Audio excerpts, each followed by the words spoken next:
Alvíceras. Êxodo frente e verso. Hoje a Bíblia é a Bíblia NAA. Você já conhece. Bom, estamos no capítulo 3.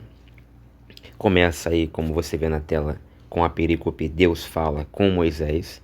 Vai do versículo 1 até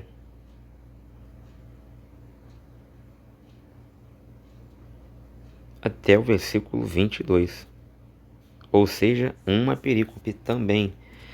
Vocês lembram qual foi a Bíblia que nós trouxemos aqui, que também só tinha uma única perícope? A Bíblia, tradução ecumênica da Bíblia, a TEB.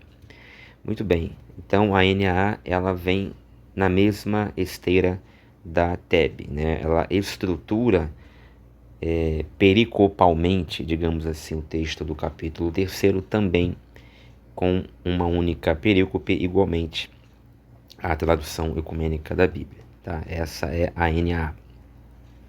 Então vamos à leitura. Veja que você tem aqui, bastantes notas de rodapé. Olha aí, quase metade da página com notas de rodapé. Tudo isso a gente vai ver hoje. Tem aqui cards, né, informativos, como este aqui, com a convocação de Moisés e diálogo com Deus e tal. Bastante interessante. A NAA é assim, né? Ela faz exatamente isso aí. Bastante interessante. É uma Bíblia diferenciada. Esta sim é uma Bíblia de estudo, diferentemente da CNBB que a gente viu no último vídeo. Bom, versículo 1. Moisés apacentava o rebanho de Jetro, o seu sogro, sacerdote de Midian. Pausa para o comentário. Aqui também só traz dois apostos, né, explicativos a Jetro. O seu sogro é o primeiro aposto e o segundo aposto é sacerdote de Midian. Na Bíblia King James atualizada, você tem aqui também entre hífens ou hífenes o nome Reuel, pois o editor, enfim, o tradutor entendeu ser conveniente acrescentar ao texto chamado de original o nome Reuel, para que o leitor entendesse que Jetro e Reuel fossem ou sejam a mesma pessoa. Eu expliquei no outro vídeo que isso é um erro de tradução, isso é uma falha, é uma invasão tradutiva, é uma invasão do tradutor, é uma, digamos assim, uma falha, um erro mesmo, né? uma inconveniência, uma desonestidade do tradutor que, sob a pecha, sob o pretexto de querer preservar o entendimento correto, de querer fornecer, de querer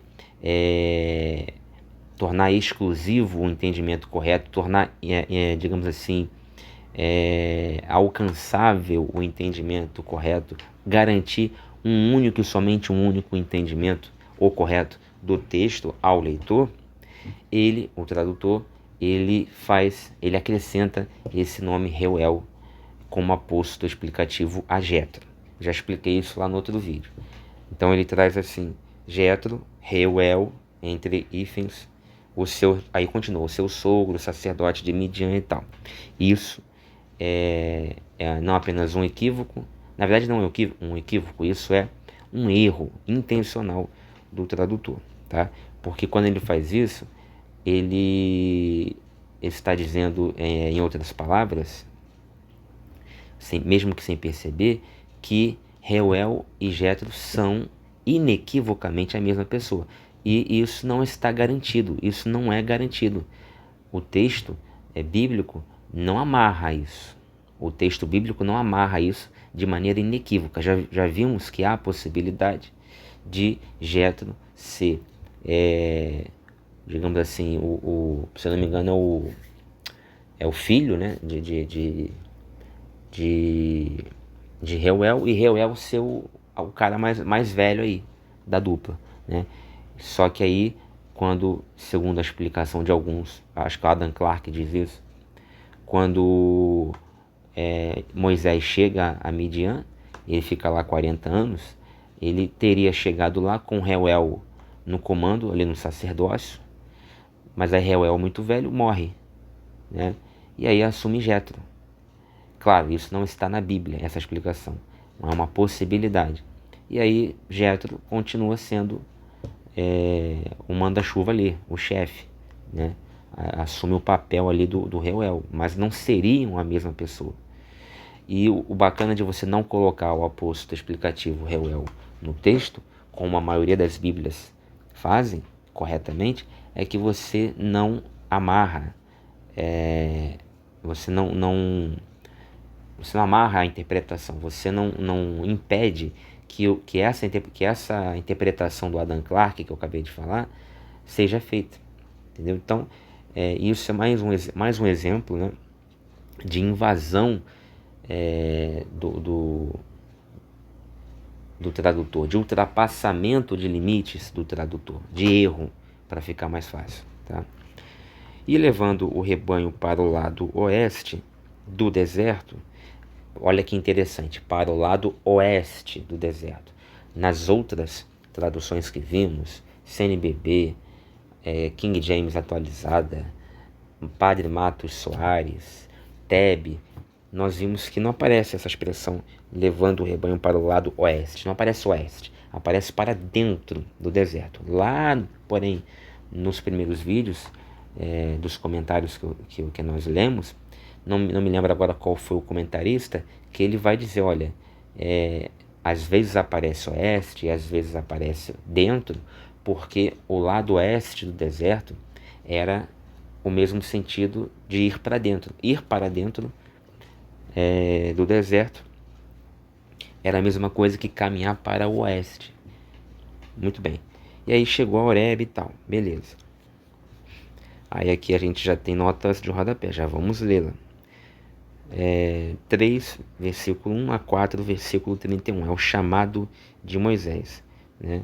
Não é uma perícope, é uma parte, uma subparte do texto. O chamado de Moisés.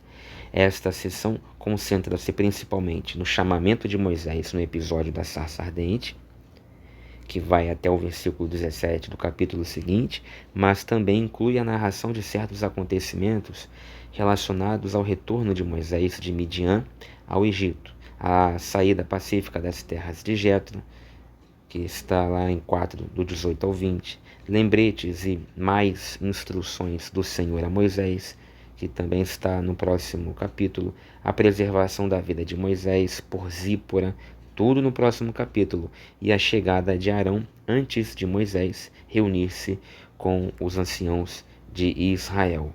Né? Então, esta nota de rodapé já antecipa para você o que vai acontecer. Mas o chamamento de Moisés começa aqui no capítulo 3.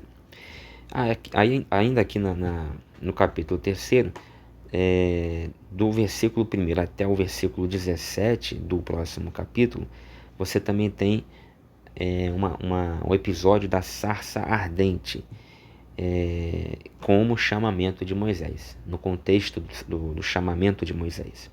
Na sarça ardente, Deus revela a si próprio suas promessas e os seus propósitos a Moisés, e também demonstra seu poder tanto para Moisés e por meio dele.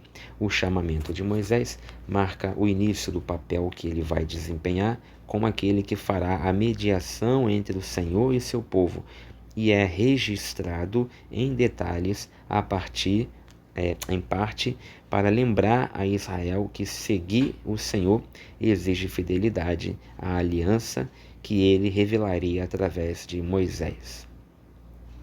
Aí ele fala também aqui do Monte Horebe, foi justamente onde nós paramos. Né? Horebe, o monte de Deus.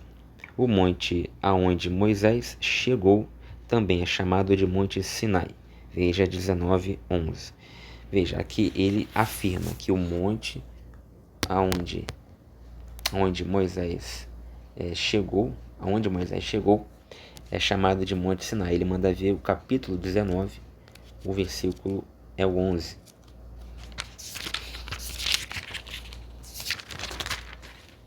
Diz assim: e estejam prontos para o terceiro dia, porque no terceiro dia o Senhor, à vista de todo o povo, descerá sobre o monte Sinai.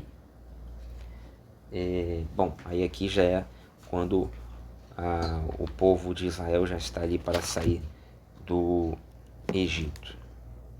E aí Moisés vai falar que Deus vai descer no Monte Sinai conforme ele havia prometido, que o monte iria fumegar, que ia ter um encontro ali com o povo, que ele pediu para Moisés dizer ao povo que após saírem do Egito todos deveriam ir para lá e tal.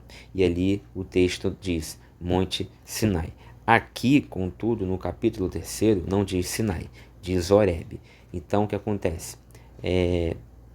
Pelo fato de Deus no Monte Horebe, aqui no capítulo 3, falar para Moisés que quando eles saíssem, todos fossem para aquele mesmo monte onde Deus estava falando com Moisés, e aqui esse monte é chamado Horebe, e lá em Êxodo 19 é chamado Sinai, inequivocamente, os defensores desta tese, deste entendimento, os que fazem esta leitura, vão dizer, tá vendo só? Então, realmente é o mesmo monte, que é chamado hora de Horebe, hora de Sinai, logo são dois nomes para o mesmo monte. Porém, já cansei de falar isso, há comentaristas que também dizem que o Sinai pode ser uma parte do Horebe, o Horebe seria nesse caso uma cordilheira, ou o inverso, o Horebe poderia ser uma parte do Sinai, sendo o Horebe uma montanha, um monte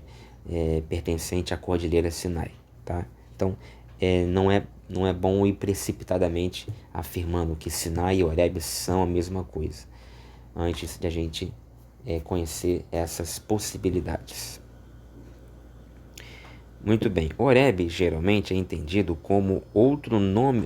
Olha que a nota vai dizer isso, vai tratar, né, vai trabalhar justamente o que eu acabei de falar. Muito boa nota. Horebe geralmente é entendido como outro nome para o Monte Sinai ou como um termo que se refere à região onde o monte estava localizado, que alguns comentaristas vão dizer que seria uma cordilheira. Aqui ele diz uma região.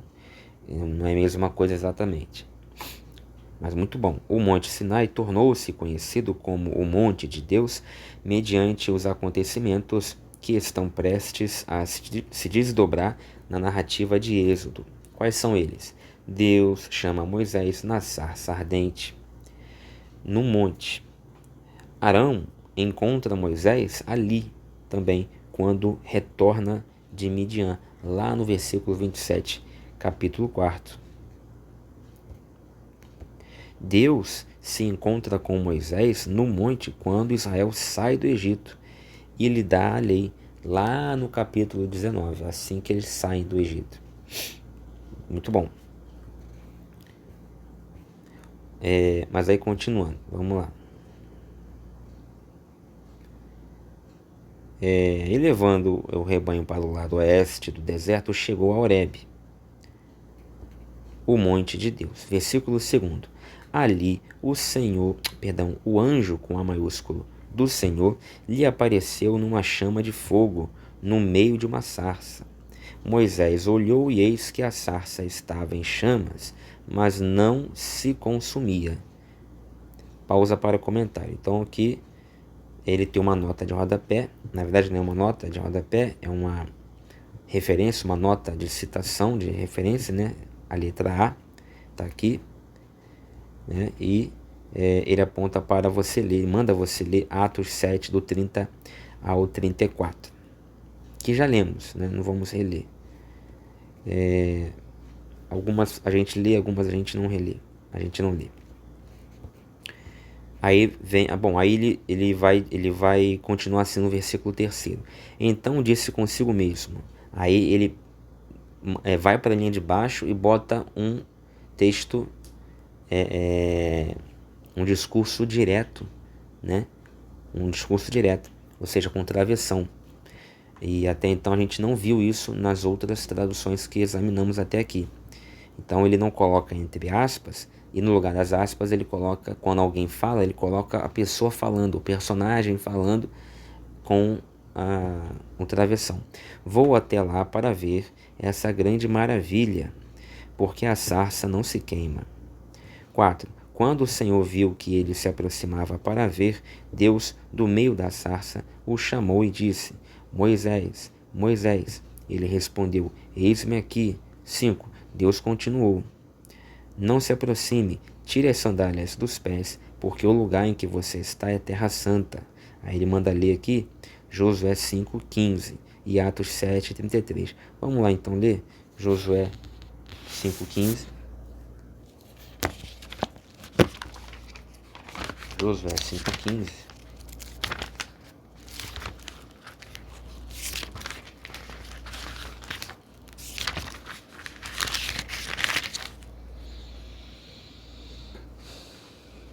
Diz assim: O príncipe do exército do Senhor respondeu a Josué: Tire as sandálias dos pés, porque o lugar em que você está é santo.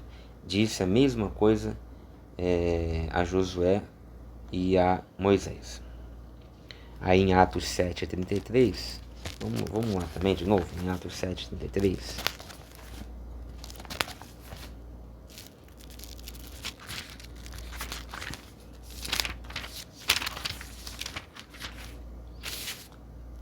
Diz assim, ó.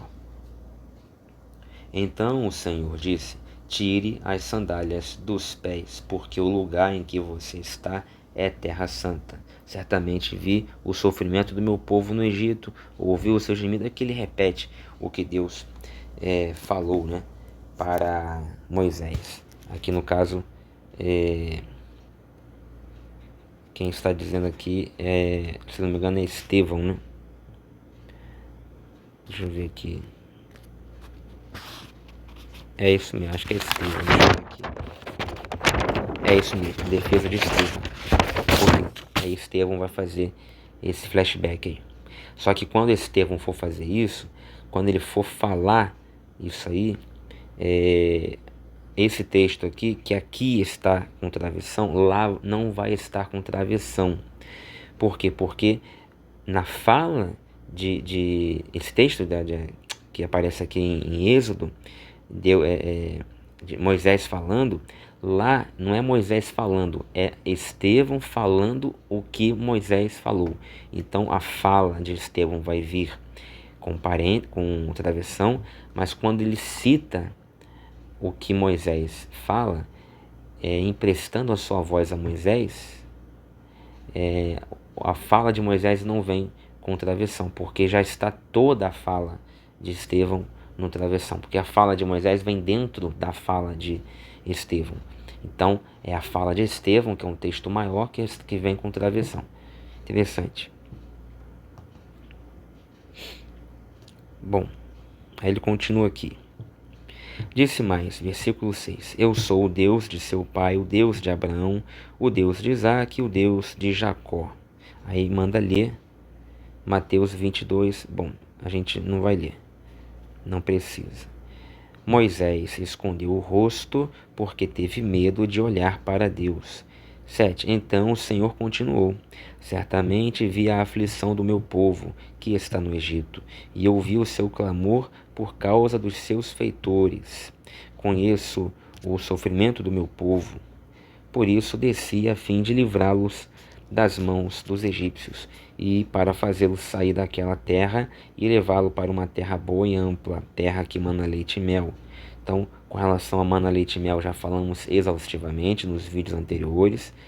Se tiver curioso, vai lá na playlist nos vídeos anteriores que você vai ver um debate sobre esse negócio de leite e mel aqui. Com relação também ao tempo que Deus demora, né? Um tempão que Deus demorou para poder tomar alguma decisão para ajudar o seu povo, enquanto o povo sofria lá como escravo. Tem um debate também sobre isso, tem uma explanação que eu faço sobre isso nos vídeos anteriores. E se você quiser, você vai lá que você vai gostar. Vamos logo para o versículo 9. Pois o clamor dos filhos de Israel chegou até mim, e também vejo a opressão com que os egípcios os estão oprimindo. 10. Agora venha, e eu o enviarei a Faraó. Não está aqui rei do Egito, né, como aparece na CNBB. Para que você tire do Egito o meu povo, os filhos de Israel. 11. Então Moisés perguntou a Deus: Quem sou eu para ir a Faraó e tirar do Egito os filhos de Israel? 12. Deus respondeu: Eu estarei com você, e este será o sinal de que eu o enviei.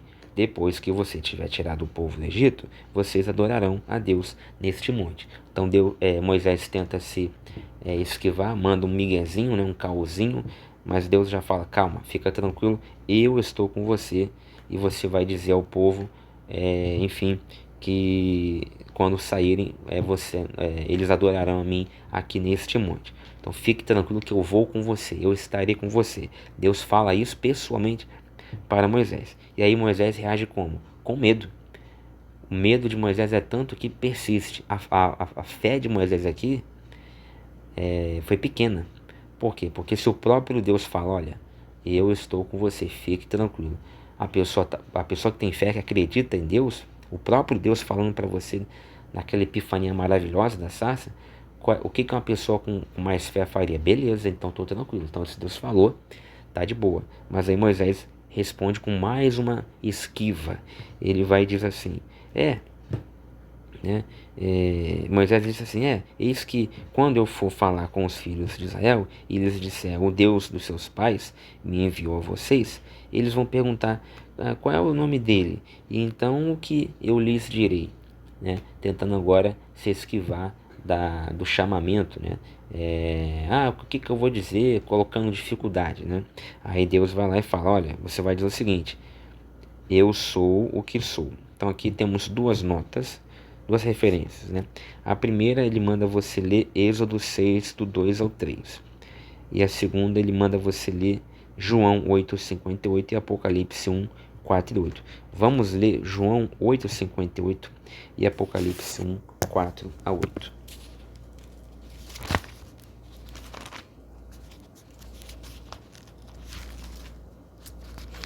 Primeiramente, João 8:58, que diz assim: Jesus respondeu: em verdade lhes digo que antes que Abraão existisse, eu sou. Eu sou. É Jesus aqui usando o nome que Deus dá a conhecer a Moisés, como sendo o seu nome, aquele pelo qual ele deveria ser chamado. Eu sou. Claro que existe toda uma explicação maravilhosa aqui para o verbo que é usado aqui no hebraico, essa expressão, inclusive é uma excelente nota da Bíblia King James atualizada, tratou um pouquinho de relance sobre isto, explorando o tempo cal, que o tempo cal no hebraico é o imperfeito, e dá uma ideia de continuidade ao longo do tempo, dá uma ideia de integralidade temporal, ou seja, passado, presente e futuro. Então, quando Jesus fala eu sou, antes dele, quando Deus fala aqui para Moisés, eu sou o que sou, ou eu sou o que serei, segundo a Tebe, ou eu sou o que estou contigo, segundo a nota da Bíblia CNBB que vimos, quando Deus fala isso aqui, é como se ele estivesse dizendo: eu sou aquele que estou em todos os tempos com você. Eu sou aquele que abrange, que criou e abrange o tempo. Eu sou o dono, o senhor do tempo. Eu não estou no passado, no presente e no futuro. Eu estou acima deles, abarcando-os. Todos os tempos, passado, presente e futuro, na verdade, jazem em mim, existem em mim, e fora de mim o tempo não seria nada. É maravilhoso, tem toda uma explicação, que é uma tese aqui de mestrado que dá para fazer aqui, e já fizeram, só que eu não vou ler aqui, não vou gastar tanto aqui o nosso tempo com isso. O que eu falei já é mais do que suficiente para você entender o porquê que Deus disse que o nome dele é esse: eu sou o que sou. Porque realmente é uma expressão muito profunda, que diz muita coisa. Uma grande revelação, sem dúvida nenhuma. Ele também manda ler Apocalipse 1, 4 e 8. Né? Então vamos lá para o último livro, Apocalipse.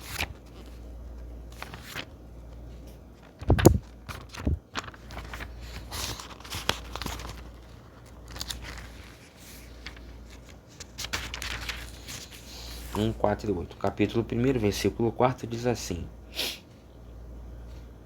João às 7 igrejas que estão na província da Ásia. Que a graça e a paz estejam com vocês da parte daquele que é, que era e que há de vir, da parte dos 7 espíritos que estão diante do seu trono. E no 8º diz: Eu sou o Alfa e o Ômega, aquele que é, que era e que há de vir, o Todo-Poderoso. Então, é uma retomada do mesmo significado. Eu sou o que sou. Ou seja, o que eu acabei de explicar aqui para vocês é o que você tem que ter em mente ao ler estas passagens. Tá? Muito bem, lindo, lindíssimo, belíssimo. Esse é o nosso Deus. Graças a Ele. Glória a Ele. Continuando.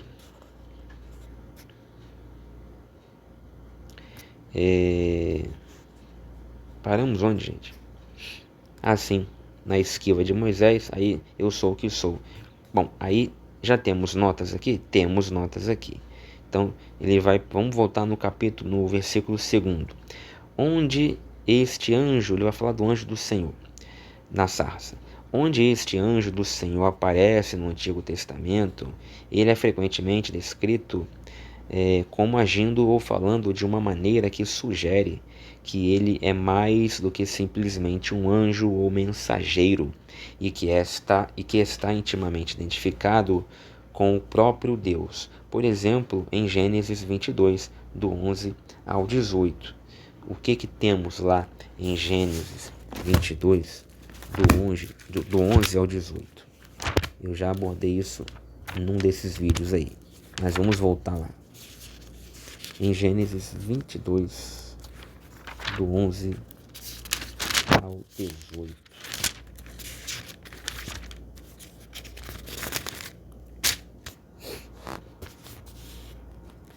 O que é tratado lá?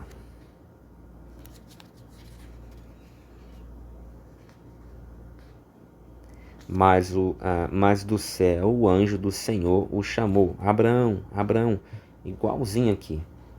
O anjo fala o que para Moisés? Moisés, Moisés. Só que aí o texto, ele já, quando chega aqui no versículo 4, ele já não fala o anjo, ele fala o Senhor. Aqui no versículo 2 ele fala: ali o anjo do Senhor apareceu numa chama de fogo e tal. No versículo 2. Aí no versículo 4 ele já não usa mais anjo, ele usa Senhor. Quando o Senhor viu que ele se aproximava, entendeu? E aqui no 5 ele já usa Deus. Deus continuou e tal. Tá? Então são 3 apodos para o mesmo ser, né? Muito bem. Aí ele segue assim: aqui ele aparece a Moisés em uma chama de fogo, que é um sinal da presença de Deus ao longo dos acontecimentos narrados no livro de Êxodo, na coluna de fogo e na nuvem que conduz e protege os israelitas, por exemplo, lá em Êxodo 13, 21 e 22. Nos sinais da presença de Deus no Monte Sinai, que vai fumegar ao fogo aí, lá no capítulo 19, versículo 18. Mais à frente, no último capítulo, quando o tabernáculo ficar pronto, no versículo 38, capítulo 40, o anjo também protege Israel quando o povo sai do Egito, em 14, 19, e Deus promete que irá adiante de Israel para a terra de Canaã, em 23, 20, e também em 33, 2. E o fogo sempre ali, sendo uma proteção, sendo um símbolo da presença de Deus e tal. Em 3, 4, ou seja, aqui no versículo 4 deste capítulo, este anjo de Deus, com A maiúsculo, é identificado com o Senhor, e também com Deus, que é o que eu acabei de mencionar. Né? No versículo 5 aparece Deus, no versículo 4 aparece o Senhor. Muito bem. Excelente nota de rodapé. Versículo 6. Embora Moisés estivesse no exílio ao sair de sua casa no Egito, capítulo 2, versículo 15, e de certa forma distante do povo de seu nascimento, capítulo 2, versículo 14, o Senhor se revela como o Deus de seu pai e deixa claro que a identidade de Moisés é moldada principalmente por ele ser um descendente de Abraão e, portanto, pertencente ao povo a quem Deus comprometeu-se na aliança, feita lá no capítulo, lá na época de Abraão e tal, e ele manda ver o capítulo 2, versículos 23 e 25, onde Deus ele relembra a aliança, ele se lembra da aliança que ele fizera com esse povo. Jesus vai citar este versículo lá em Mateus 22, 32, afirmando que Abraão, Isaque e Jacó ainda vivem. Né? Vivem porque muitos vão interpretar que vivem no sentido de estarem vivos mesmo, né? Vivos igual a mim e você, quase igual a mim e você, né? Outros vão dizer que a memória deles vive, a ética deles, o legado deles vivem.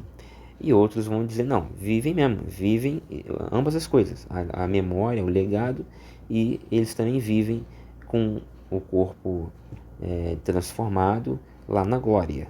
Né? Bom, não se esqueça que para os católicos, Abraão, Isaque e Jacó são santos, né? Santo Abraão, Santo Isaque, São Jacó são santos. Moisés é santo. São santos católicos. Muita gente não lembra disso. Aí ele vai comentar os versículos 7 a 9. Deus conta a Moisés sobre seu conhecimento íntimo da aflição de Israel. Ele vai dizer, vi, ouvi, conheço. Veja também o final do capítulo anterior, onde ele já vai dizer isso lá. Né? Ele já disse isso lá, que sabia, que ouvia, que conhecia o sofrimento do seu povo e tal. E salienta suas promessas de aliança e identificação com eles, referindo-se aos escravos hebreus como meu povo. E ele faz isso também no versículo 10, que é também o que o Senhor vai instruir Moisés a dizer diante de Faraó: meu povo, deixa meu povo ir. Muito bem. Bom, vamos continuar aqui então o texto. Depois a gente volta para as notas. Por isso desci a fim de livrá-lo das mãos dos egípcios e para fazê-lo sair daquela terra e levá-lo para uma terra boa e ampla. Terra, aí de novo ele volta àquela expressão, que mana leite e mel. O lugar do cananeu, do Eteu, do Amorreu, do Ferezeu, do Eveu, do Jebuseu. 9. Pois o clamor dos filhos de Israel chegou até mim e também vejo a opressão. Acho que a gente já leu isso aqui, né? A gente já leu isso aqui, eu tô viajando. Vamos voltar aqui para as notas. Bom, a gente parou no 14, né, no versículo 14. Nota, comentário aos versículos 11 e 12. Quem sou eu? Quem sou eu? A pergunta inicial de Moisés é certamente sensata e Deus não o reprova por fazê-la no versículo 11. No entanto, Deus não responde à pergunta de Moisés da maneira que ele pede. Ou seja, quem sou eu? Era para Deus falar, você é isso, é assim, assado. Mas em vez disso, Deus diz quem ele, Deus, é. Eu estarei com você, indicando que a sua presença com Moisés é essencial para a sua escolha, no versículo 12. Ele fala, diga que eu sou o que enviou, que eu sou o que sou. Quando o Antigo Testamento diz que Deus é com alguém, salienta o poder de Deus que permite que a pessoa cumpra a sua missão. Deus é com aquela pessoa, e isso fica visível e notável porque Deus salienta seu poder na vida daquela pessoa. Então você vê que Deus está com aquela pessoa. Deus também promete que o lugar onde eles estão conversando vai se tornar um sinal de confirmação a Moisés quando ele libertar o povo e eles servirem a Deus neste monte. O sinal vai ser o fumegamento, né? Vai fumegar o monte e todo o povo vai ver. 13. Qual é o nome dele? Dado o politeísmo e panteísmo da cultura egípcia, era essencial conhecer a identidade do único e verdadeiro Deus, o Deus dos seus pais. Além disso, nas culturas antigas, saber o nome de alguém era saber algo muito essencial sobre essa pessoa. Embora Moisés não estivesse aparentemente familiarizado com o nome de Deus, isso não significa que o nome pessoal de Deus era desconhecido para os hebreus antes de Moisés. Então você pode ver Gênesis 4:26, 9:26, 12:8 e por aí afora. E também Êxodo 3:15, onde você vai ver, por exemplo, Enoque já invocava o nome de Deus. Você vai lá em Gênesis 4:26, que você vai ver. Claro que lá não está escrito que o nome de Deus era Eu Sou o que Sou, né? Apenas é dito que Enoque evocava, ou foi o primeiro a evocar o nome do Senhor. Pode ser que o nome houvesse sido esquecido ou caído em desuso durante os séculos de escravidão no Egito, ou que o nome não havia sido usado extensivamente ou totalmente compreendido antes deste tempo. Eu sou o que sou. Em resposta à pergunta indireta de Moisés, qual é o seu nome? Versículo 13, Deus revela seu nome, Javé, correspondente às 4 consoantes hebraicas Y, H, W, H. Todas as 3 ocorrências de eu sou, no versículo 14, representam formas do verbo hebraico que significa ser, no hebraico hayá, e em cada caso estão relacionadas com o nome divino Javé, ou seja, o Senhor. Veja a nota do versículo 15. O nome divino Javé sugeriu aos estudiosos uma gama de nuances, de significados prováveis. Primeiro, que Deus existe por si mesmo e, portanto, não depende de qualquer outra coisa para existir. 2. Que Deus é o Criador e sustentador de tudo o que existe. 3. Que Deus é imutável em seu ser e caráter e, portanto, não está no processo de tornar-se algo diferente do que ele é. Por exemplo, Jesus Cristo é o mesmo ontem, hoje e sempre, conforme Hebreus 13:8. Então, Deus é imutável, né, em seu ser e em seu caráter. Então, ele não está no processo de mudar a sua identidade. 4. Que Deus é eterno em sua existência. Embora cada um desses pontos seja a verdade de Deus, o foco principal nesta mensagem é a promessa do Senhor para estar com Moisés e seu povo. A frase eu sou, no hebraico Ehyeh, também pode ser entendida e traduzida como eu serei o que serei. Excelente nota de rodapé. E é assim que traduz a Tebe. Dado o contexto de Êxodo 3:12, eu estarei com você, o nome de Javé, Senhor, é também um lembrete claro das promessas de Deus para o seu povo e de sua ajuda para que possam cumprir sua vocação. Em cada um desses casos, o nome pessoal de Deus, como revelado a Moisés, expressa algo essencial sobre os atributos e caráter de Deus. Excelente nota de rodapé. Aí vamos voltar um pouquinho. Na página anterior, ele faz um quadrinho interativo dos 3 estágios da vida de Moisés. Já falamos sobre isso, né? Então, no Egito, ele passa dos 0 aos 40 anos de idade, e aí ele dá referência para você achar isso aqui. Em Midian passa dos 41 anos de idade aos 80, mais 40 anos, portanto, e mais 40 anos no deserto, ou seja, dos 81 até os 120 anos. Muito legal também. Aqui, na próxima página, ele também coloca mais uma tabela com vocação de Moisés e diálogo com Deus. Questões e preocupações de Moisés versus respostas e sinais de Javé. Primeira questão e preocupação de Moisés. Quem sou eu para ir a Faraó e tirar do Egito os filhos de Israel? Está lá no versículo 11. Eu entendo como sendo também uma esquiva. Aqui o comentarista vai colocar como sendo preocupação, né? Uma questão levantada por Moisés. Eu acho que é mais do que isso. Não me lembro agora qual foi o comentarista que também levantou essa lebre aí, que não era bem uma preocupação de Moisés. Era uma tentativa de Moisés se esquivar da ordem dada anteriormente por Deus para ir e cumprir o seu chamado. Aí Deus vai responder: eu estarei com você, e este será o sinal de que eu enviei. Aí vai falar tal, que dá para o povo adorar no monte e tal. A segunda tentativa de Moisés, a segunda preocupação, ou ainda a segunda esquiva, é o seguinte: qual é o seu nome? Está lá no versículo 13. Aí Deus vai falar: eu sou o que sou, o Senhor, Deus dos seus pais, e tal, tal, tal. A terceira esquiva, ou preocupação de Moisés, é: como o povo acreditará que me enviaste? Aí Deus vai falar: Deus transforma o bordão de Moisés em uma serpente, e depois novamente em bordão. Deus torna a mão de Moisés leprosa e em seguida a cura. Está lá no capítulo seguinte. Deus instrui Moisés a transformar a água do Nilo em sangue. Então, isso responde à pergunta de Moisés: como o povo vai acreditar que me enviaste? Aí é como se Deus estivesse dizendo: quando você fizer esses milagres, milagres como estes que eu estou fazendo na sua cara, você acha que o povo não vai acreditar em você?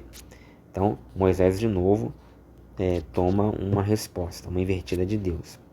Eu nunca fui eloquente, sou pesado de boca e pesado de língua. Já é a quinta, né? A quinta esquiva de Moisés. Está lá no capítulo seguinte. Aí Deus vai dizer: eu, Deus, fiz a sua boca. Você é pesado de boca? Eu a criei. E eu posso fazer dela o que eu quiser, fazer com ela o que eu quiser. Aí tem uma sexta preocupação de Moisés, ou até mesmo esquiva de Moisés, quando ele diz no versículo 13 do capítulo 4: envia alguém outro que quiseres enviar, menos a mim. Essa aqui é o cagaço maior, é o mais claro cagaço, é a mais clara esquiva. Não é uma preocupação apenas, como está aqui na tabela, né? Questões e preocupações de Moisés. Não é uma questão de Moisés, é medo de Moisés, né? Ele dá 6 esquivos, ele dá 6 migués, ele tenta por 6 vezes dissuadir a Deus de ordená-lo a fazer aquilo ali, de voltar atrás e não mandá-lo liderar o povo. 6 vezes. E a cada vez que ele fala, Deus vai lá e diz: olha, eu vou estar com você, olha, faz milagre na cara de Moisés. Depois de Deus falar com ele, ele vê naquela epifania maravilhosa, sobrenatural, um ser de luz falando com ele numa sarça que não se queima, não se consome, aliás. Depois a mão dele fica leprosa, depois fica curada. O cajado, o bordão dele vira uma serpente, depois volta a virar bordão. Na fuça dele, ele ainda fala assim: envia outro, né? Envia alguém a outro aí que você quiser, menos a mim. Você vê a falta de fé, o medo, o pavor, a falta de fé de Moisés, tá? Não é só medo, não, é falta de fé, porque você pode ter medo, mas pela fé você enfrenta o medo, ele não paralisa você. Aqui é a falta de fé, né? É claro que isso aqui para mim é um texto fictício, então eu não levo ao pé da letra. Eu estou tentando interpretar o texto considerando, fazendo essa concessão, né, momentânea, de que eu estou diante de uma realidade. Eu entro dentro do texto desarmado, acreditando que aquilo ali é conforme está sendo escrito, me deixo seduzir por ele, acredito que ele é um texto que está contando algo real dentro de um universo, né? Eu tento participar da história, eu tento entrar no universo dos personagens, do enredo, para momentaneamente acreditar que aquilo ali de fato é possível, é verossímil. Mas a gente sabe que é uma obra de ficção. Disse mais: você dirá aos filhos de Israel: eu sou, me enviou a vocês. 15. Deus disse ainda mais a Moisés: assim você dirá aos filhos de Israel: o Senhor, o Deus dos seus pais, o Deus de Abraão, o Deus de Isaque e o Deus de Jacó, me enviou a vocês. Este é o meu nome eternamente, e assim serei lembrado de geração em geração. Ele vai citar aqui umas passagens, a gente já viu tudo isso. 16. Vá, reúna os anciãos de Israel e diga-lhes: o Senhor, o Deus dos seus pais, o Deus de Abraão, o Deus de Isaque, o Deus de Jacó. Essa porra enche o saco. me apareceu dizendo: em verdade eu os tenho visitado e visto o que tem sido feito com vocês no Egito. 17. E prometi tirá-los da aflição do Egito e levá-los para a terra do Cananeu, do Eteu. De novo vai falar Cananeu, Eteu, Jebuseu e Alfeu, Abreu, um monte de gente. E aí vai falar da terra que mana leite e mel, papapá, pipipi, beleza. Vamos lá. 18. E ouvirão o que você vai dizer, e você irá com os anciãos de Israel ao rei do Egito e lhe dirá: o Senhor, o Deus dos Hebreus, veio ao nosso encontro. Agora deixe-nos ir caminho de 3 dias ao deserto, a fim de oferecer sacrifícios ao Senhor nosso Deus. Já vimos aqui que Deus manda Moisés mentir ou omitir o real propósito, que era, na verdade, fazer o povo sair para nunca mais voltar. Eu sei, porém, que o rei do Egito não os deixará ir se não for obrigado por mão forte. Você sabe, então por que você então já não poupa a saliva de Moisés e já não vai lá e manda logo as pragas que você vai mandar, que você já sabe que elas sim são as únicas que vão fazer o faraó permitir a saída do povo. Então vamos economizar tempo, né, e desgaste, e gente morrendo e ficando sofrendo e ficando leprosa e perdendo sua saúde por conta das pragas, né? Então assim, ou então manda logo as pragas e evita que Moisés fique batendo lá todo dia na porta do faraó. Já sabe Deus que faraó não vai deixar, então por que você fica pedindo para Moisés ir lá e fazer papel de palhaço, né? Enfim. Eu sei, porém, que o rei do Egito não os deixará ir se não for obrigado por mão forte. 20. Portanto, estenderei a mão e ferirei o Egito com todos os meus prodígios que farei no meio dele. Depois disso, o rei os deixará ir. Quer dizer, ele fala isso para Moisés. Ele fala: Moisés, vai lá, fala para o rei do Egito, pede para vocês saírem. Aí ele fala assim: Moisés já não queria ir, né? Ele vai e fala: Moisés, vai lá e fala isso pro rei do Egito. Mas ó, já vou te falar, você vai falar à toa, tá? Porque ele não vai deixar vocês saírem. Aí se eu sou Moisés eu perguntaria, né? Pô, mas então se você já sabe que eu vou lá à toa, que ele não vai deixar, então para que você vai me mandar lá? Vamos perder tempo aqui? Bom, eu farei, 21, que este povo encontre favor diante dos egípcios, e quando vocês saírem não será de mãos vazias. Cada mulher pedirá à sua vizinha e à mulher que estiver hospedada em sua casa objetos de prata, objetos de ouro, roupas, que vocês porão sobre os seus filhos e sobre as suas filhas, e assim vocês despojarão os egípcios.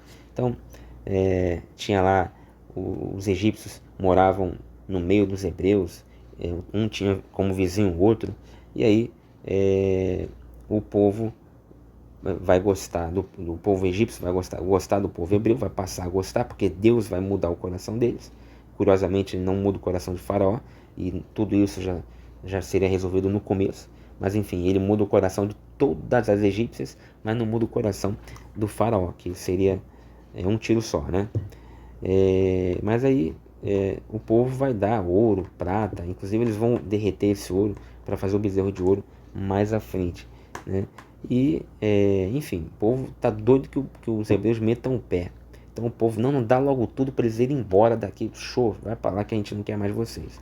Então, mas a isso a tradução aqui chama de caiu nas graças. Não caiu nas graças, né?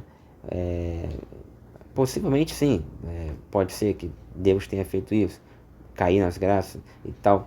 É uma coisa assim ilógica, mas Deus pode mexer no coração das pessoas e fazer uma pessoa gostar do seu inimigo, né? E fazer uma pessoa gostar daquele que trouxe maldição para o seu povo, matou seu primogênito e tudo mais. Mas possivelmente também o povo estava pensando assim: olha, vamos mudar tudo, a gente quer que vocês saiam, você quer ouro, toma ouro, mas sai daqui agora, pelo amor de Deus. Pode ter sido isso aí também. Bom, aí tem mais umas notas aqui. Versículo 15, o Senhor. Apesar de algumas traduções modernas manterem Javé, esta tradução optou por Senhor. A Bíblia Pastoral mantém Javé, por exemplo, e com maiúsculas, né? Senhor, tudo com maiúsculo. Essa prática remonta à primeira tradução grega no século III a.C., a Septuaginta, que traduziu o nome de Deus por Kyrios, Senhor, palavra que também foi adotada extensivamente no Novo Testamento grego. Desta forma, traduzir este termo como o Senhor também mostra as ligações com o Novo Testamento, que chama Cristo de Kyrios, de Senhor, identificando-o assim com o Deus do Antigo Testamento. Quando Jesus diz: antes que Abraão existisse, eu sou, lá em João 8,58, usando o grego encontrado em Êxodo 3,14, os fariseus mostram, pelo seu desejo de apedrejá-lo, que entenderam que Jesus estava alegando a identidade com Deus que se revelou a Moisés, porque eles liam e conheciam a tradução grega Septuaginta, e lá aparecia Kyrios, eu sou o que sou. Quando Jesus também fala isso, eu sou, e na mesma hora vem à cabeça dos seus interlocutores judeus a fala do próprio Deus, e isso foi gravíssimo, porque o nome de Yahvé era impronunciável, a expressão eu sou o que sou era algo que não era proferido por ninguém, era algo meio mágico, meio impronunciável, porque os hebreus haviam esquecido como se pronunciava o tetragrama. Então Jesus vai lá e fala, eu sou. Quer dizer, aí, sabe, ele usa o grego aqui da Septuaginta, ele fala em grego e usa o grego, quer dizer, aqui o tradutor, aqui o comentarista está dizendo que ele usa o grego, pressupondo que Jesus falou em grego, tá? É mais complicado afirmar que ele, em vez de afirmar isso em aramaico, ele afirmou em grego, mas pode ter sido também. E aí o que acontece? Quando ele usa a expressão eu sou em grego, essa expressão que é usada aqui no capítulo 3 de Êxodo, o povo lá na hora atina para isso e vão acusá-lo de heresia por estar dizendo que ele é o próprio eu sou. Excelente nota. Aí tem até uma tabela aqui, né? As declarações eu sou de Jesus, na página 1925. Mas a gente não vai lá hoje não, tá? Vai ficar muito longo o vídeo. Versículos 16 e 17. Vá, reúna os anciãos de Israel e diga-lhes, este é o primeiro desafio direto a Moisés relacionado com o papel que ele vai cumprir como aquele por meio de quem o Senhor vai falar com Israel. 18. Para alguém tão poderoso como o rei do Egito, o pedido de Moisés em nome do Senhor, o Deus dos Hebreus, pode parecer ridículo, porque Deus iria escolher ser identificado com uma nação de escravos e em seguida também ter a pretensão de fazer um pedido ao rei da nação que os escravizou. Considerando todas as outras coisas igualmente verdadeiras que Deus poderia haver instruído Moisés a dizer ao mencioná-lo, considerando todas as outras coisas igualmente verdadeiras que Deus poderia haver instruído Moisés a dizer ao mencioná-lo, por exemplo, o Senhor, o Deus que criou os céus e a terra, ele quis evidentemente realçar. Pô, não ficou legal isso aqui não, eu vou reler. Considerando todas as outras coisas igualmente verdadeiras que Deus poderia haver instruído Moisés a dizer ao mencioná-lo, por exemplo, o Senhor, o Deus que criou os céus e a terra, ou seja, Deus poderia falar assim, Moisés, vá lá e fala que o Criador de tudo que existe mandou você aqui.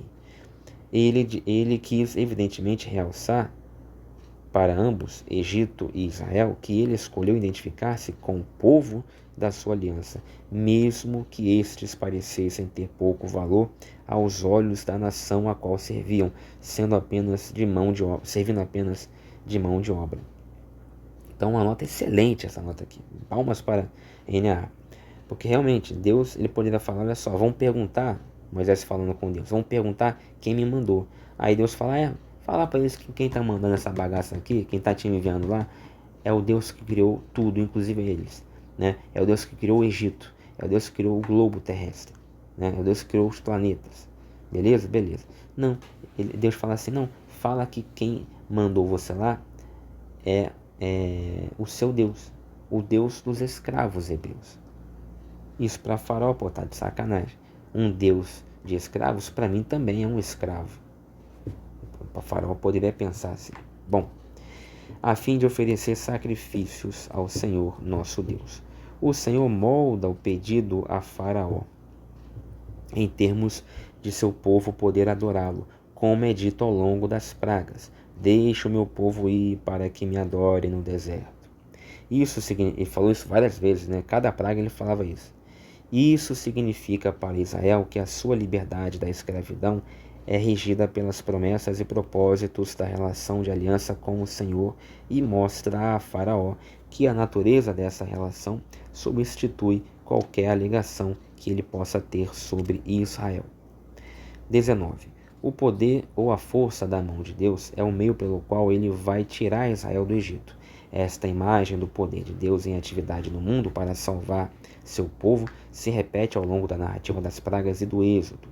O uso da imagem pode representar ironia intencional, porque textos egípcios antigos, muitas vezes, ao descrever o poder do faraó, dizem que ele tinha uma braço forte para destruir seus inimigos.